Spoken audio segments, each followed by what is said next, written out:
Aaron Phipps is a gold medal winning Paralympic champion from the Tokyo 2020 Games. He has scaled Kilimanjaro on his hands and knees for charity and has been voted in the top 100 most influential people in the UK with a disability. And he's on the line with us here just now. How are you today? I'm good, thank you, Toby. How you doing? I'm doing great, thank you. So how did your journey into wheelchair rugby actually start? It started through wheelchair racing. I'd done a couple of 10K races. That led me into doing the London Marathon, at which point someone said, you should go and try this sport. I went along to give it a go. Got smashed out of a wheelchair, which had never happened to me before. Loved it. Brought out a dark side of me, which I didn't know I had. It turns out I love smashing people out of their wheelchair, and it goes from there. But I guess the elephant in the room is people are probably interested to hear as to why I'm an amputee, I'm guessing. Yeah. It's a thing with a pog. See, I'm not used to this. It's weird. I don't have a hidden disability. I've got a very obvious disability. And if you were to meet me in person, you'd see that. But no, I'm a bilateral below knee amputee because I had meningitis or sepsis when I was 15. Yeah. And when you first get that diagnosis, if you like, does that set you back a bit? Like, oh, I'm never going to be able to be a sports person? Yeah, it was completely overwhelming. I was in hospital for a year and just trying to put my life back together. At that time, I wasn't thinking about sport or anything really. I was just happy to be learning how to hold a knife and fork again and, learning how to walk. So it wasn't on my radar straight away. To be honest, everything that happened since I've just fallen into. But what it did do was it almost sparked a light bulb above my head and made me take every opportunity that I could. Yeah. And of course, wheelchair rugby, that was originally called murder ball, right? Yeah, so it was invented in Canada in the 70s. There's 4 quadriplegics who were too disabled to play wheelchair basketball. They didn't have a sport. So they came up with this sport where you could use a volleyball passed it any which way, but you could crash into each other. They called it murder ball. They then struggled to get corporate sponsorship for a sport named murder ball, and they couldn't enter it into the Paralympics called murder ball. So they changed the name to wheelchair rugby. Yeah. And it's not really much like rugby, is it? No, not at all. No. We play on a basketball court, 4 players on each team. We play with a volleyball. But do you know what I love about it? We've kind of got that rugby mentality. We all have respect for the ref, and we've got that ethos where we all just support each other. At the Paralympics, we beat Japan in the semi-final at home games, and they were even coming into our changing rooms and congratulating us, And that's I really love that part of the game. Yeah. The first Paralympics you competed in was 2012, wasn't it?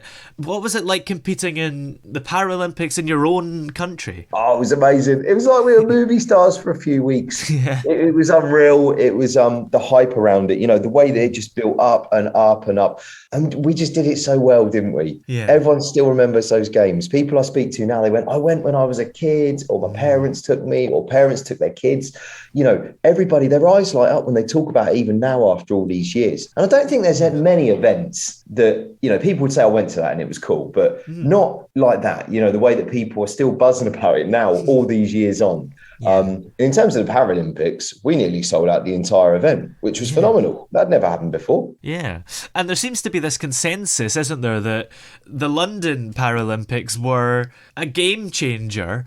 They were maybe the first time that people sort of heard about the Paralympics and found out that they were actually worth watching. Yeah, I think it was.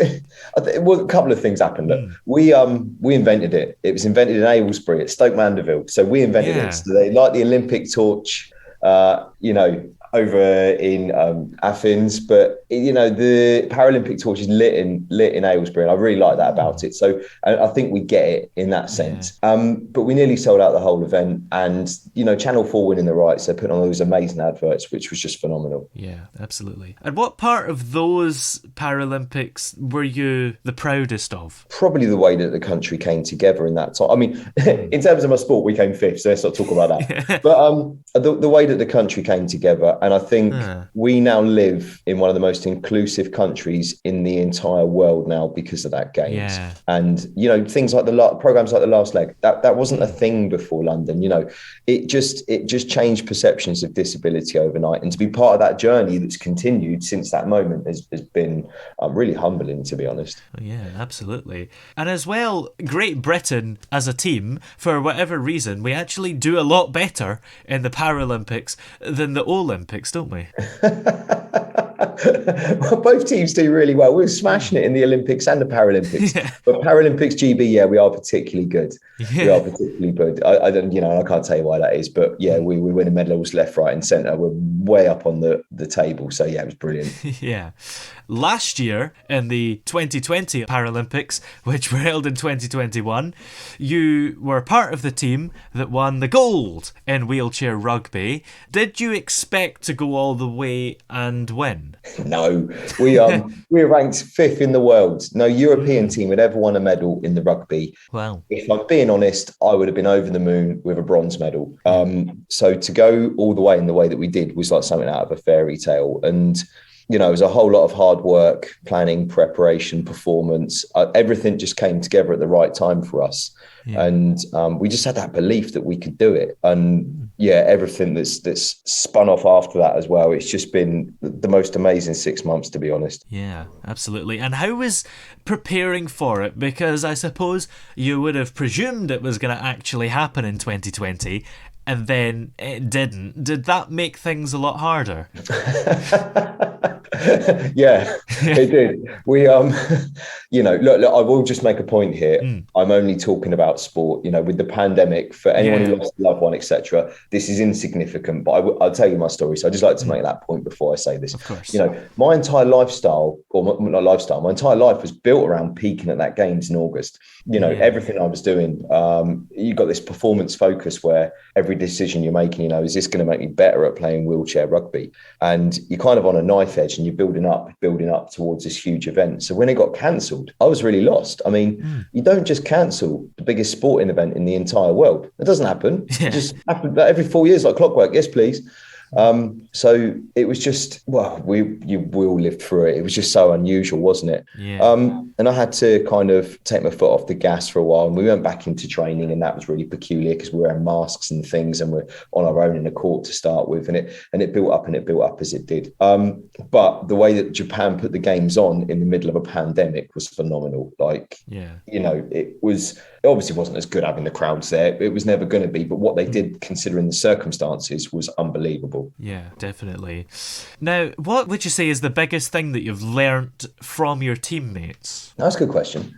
I think, you know, we spend so much time together and you're constantly evolving. It's not kind of one thing. We're looking for every gain all the time. I mean, I'm quite humbled by them. I'm the least disabled person on my wheelchair rugby team, and a few of my teammates are really incredibly disabled. Yeah. And the way that they just get on with their life, you know, as a double amputee, for most people, you go, wow, you're an amputee. And I'm looking and thinking, blimey, you know, some of my teammates are tetraplegic, which means they've broken their neck up really high. But the way they just get on with it and don't moan about anything, and we all graft and we're a high performance team, that's probably the biggest thing I learned from them. Yeah. And it's interesting you mentioned you're the least disabled person, because in most Paralympic events, you know, you're competing against people of similar disability. So how does that work in a team event overall? Is the team equally disabled as the opposite team, or?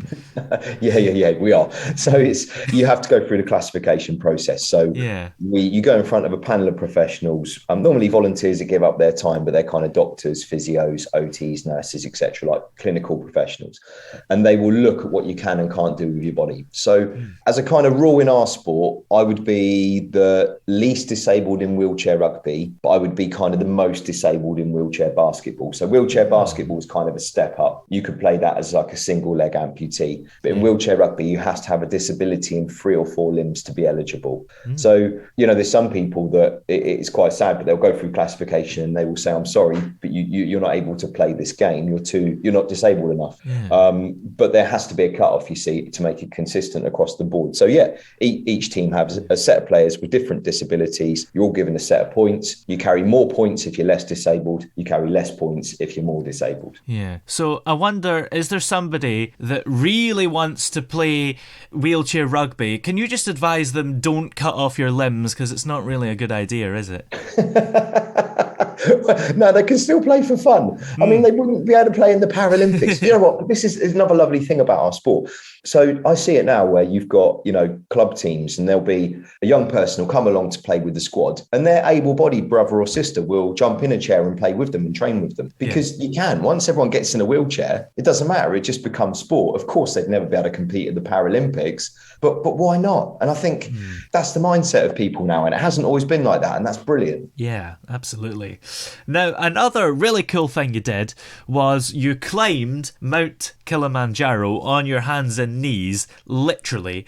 Where did that idea come from? Well, yeah. Okay, so the plan wasn't to climb it on my hands and knees. The plan was to become the first disabled person to do it in a wheelchair unaided. And I raised lots of money for charity. I raised money for the Meningitis Research Foundation, charity quite close to my heart for obvious reasons. And it just started as a ridiculous charity challenge. So that was the idea. But it was quite clear very quickly into the climb that the wheelchair wasn't going to cope. And at that point, they said to me, we're going to have to carry you. And I not very politely said, no, you're not. And I duct tape a set of knee pads to my legs, refused any help from the guides, and crawled on my hands and knees for 4 days to get to the top. Wow. 4 days is a long time. Did you ever feel like just giving up at any point, or did you have a lot of determination? No, I felt like giving up constantly. I laid in my sleeping bag at night crying, and I cried for quite a lot of the climb. But the thing was, I wasn't going to get carried. Like, I've been on national telly talking about this challenge. We had a film crew with us. And, I've told you, I'm the least disabled person on my wheelchair rugby team. If I'd been carried up that mountain, I'd have never heard the end of it. I would have always been that guy that got carried up the mountain. They would have rinsed me forever. So there was no way I was going to get carried. I mean, I joke about it, but no, I'm stubborn, and I just couldn't let everybody down. And I didn't realise what I'd achieved. I just did it. It seemed normal. I was like, well, I'm not going to get carried. I'll just crawl. And it wasn't until I got home and I spoke to people, and they said, how did it go? And I went, well, the wheelchair couldn't cope, so I crawled. And people would say, what do you mean you crawled? And that's kind of when I realised what I'd achieved. Yeah. And earlier this year, in the New Year's Honours, you were awarded an MBE. That must have been exciting, maybe surprising. It was really cool. I had some amazing things this year. I keep adding letters to my name, and it's bonkers, really. So, the MBE, I'm going to collect that very soon. So that's going to be a really special day. Myself and my wife, Vicky, are going down to get that. So, really, really excited about that. I got an honorary doctorate as well from Southampton Solent University. And now as Paralympians, we can put PLY after our name as well. So like I say, my name keys keep getting longer and longer. It's brilliant. Yeah, absolutely. And here's the big question. Are you going to be competing in Paris? I'd like to. So I wanted to take my daughters to the Paralympics in Tokyo, obviously, but because of COVID, there was no spectators. So I'm going to try and do a couple more years. But I'm not getting any younger. Everything hurts now. So I've got to stay injury free. I'm touching some wood here, if you can hear that. I'm touching wood. I'm hoping to. We're going to see how it goes. Yeah.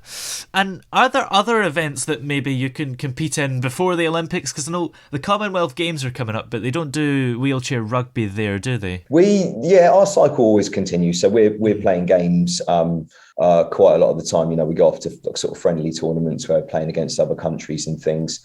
The biggest one this year we've got in October is the World Championships. And next year we've got the European Championships, and they're actually happening in the UK, actually. So that's cool. So people will be able to come down and watch that. Yeah, absolutely. Well, where can we keep up to date with you everywhere? Right, me everywhere. So I'm all over socials, and that's at Aaron Phipps, GBWR. I've got a website as well, aaronphipps.com.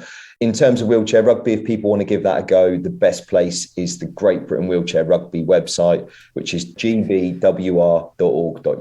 Great. Well, many thanks for joining us today. It's been great to have you here. Yeah, cheers, Toby. Thanks very much for your time.